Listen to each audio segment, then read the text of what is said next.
Good morning, everyone. Welcome back to Getting Out of Bed with Micah, where I take you along with me on my journey as I grow in discipline through getting up early and starting my day off in a productive, successful way. So today it is Wednesday. I got up about 6:20 today, so happy about that. A little bit better than the last 2 days. So moving in the right direction and all of that. As I said, it is Wednesday. I love Wednesdays as we've got youth tonight. We've actually got a special youth tonight. We're doing, every month we do this Wednesday night manna thing where we do like a little more of a fun service. And we always have food at these. And tonight we're doing tacos. So yeah, tacos. Gotta love tacos. Who doesn't love tacos? Anyway, well, actually, like, here's the thing. So, like, I say I love tacos, but in all actuality, I really love burritos. Honestly, I just call them all the same. But tacos are decent, but like the whole hard shell thing, it's just like breaking and getting stuff everywhere. But anyway, so I prefer burritos. But we'll see what happens. I don't even know if we'll have burritos tonight. I hope so. We'll see. But anyway, yeah. So heading back to the house now after my walk, and gotta get rolling on the rest of my morning things. And I will come back at you with my thoughts from the Word today. All right, so it really jumped out at me in my Bible reading today, reading in Mark chapter 8. We see here in the first 13 verses where Jesus is out again teaching, and there's this huge crowd, about 4,000, and he's like, all right, we need to feed these people. Just 2 chapters ago, Jesus fed the 5,000 with, 5 loaves and 2 fish. But we see here, he's like, all right, let's feed, these people and everything. And the disciples still respond with, where are we going to get enough bread for all that? There's way too many people, which I find crazy. And then we see after, he feeds 4,000 and everything, they go out and they're on this boat, and he tells them, beware of the yeast of the Pharisees and Herod. And they're like, he must be talking about food, must be talking about bread. We didn't bring enough bread on this boat trip. And he's like, guys, did you not just see what I did?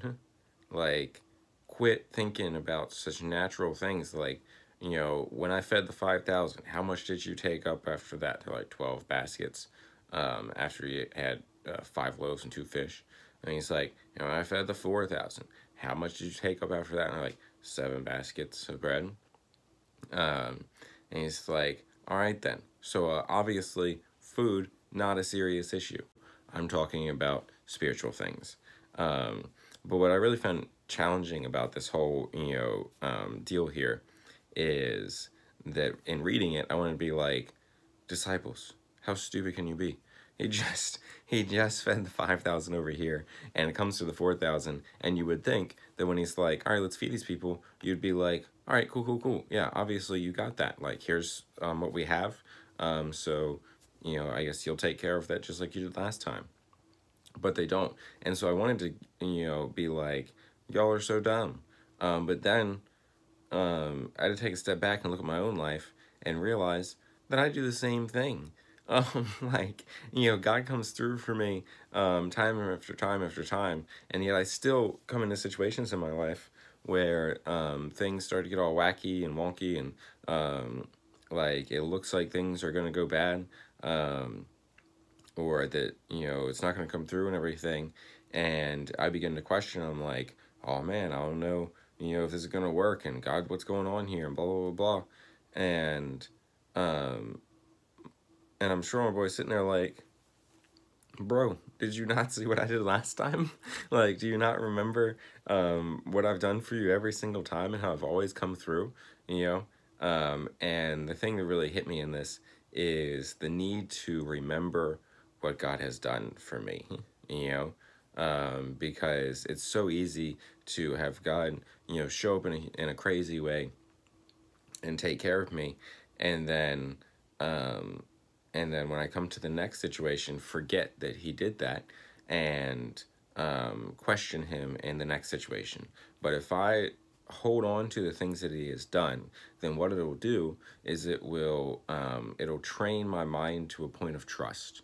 So then every time that I walk into a situation that seems off or seems bad or seems like it's not gonna go well, or seems that God's not gonna come through for me, I've built up such a strong case that he will, based on what he's done in the past, that I don't even question when that situation comes.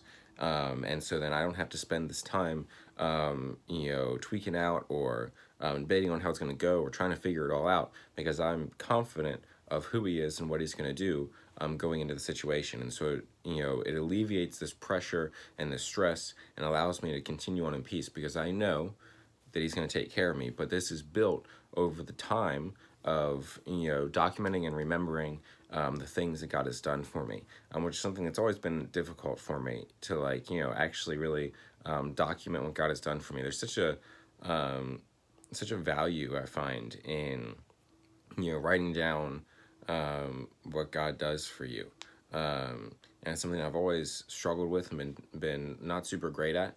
But we see here in the Word it playing out where it's a detriment to us, to not take hold of and remember the things that God has done, so that when we get to the next situation, we don't have to live in a place of fear, because we've developed such a confidence in him because of what he's done so many times for us. So yeah, and so that was cool, challenging for me, and super important, I feel like. But yeah, so that'll be it then for today's Getting Out of Bed with Micah. Thank you so much for watching. Be sure to like, comment, and subscribe. And always remember that you are important, that you are valuable, that you matter, that Jesus loves you, and so do I. And I'll see you next time. Toodaloo. Bye.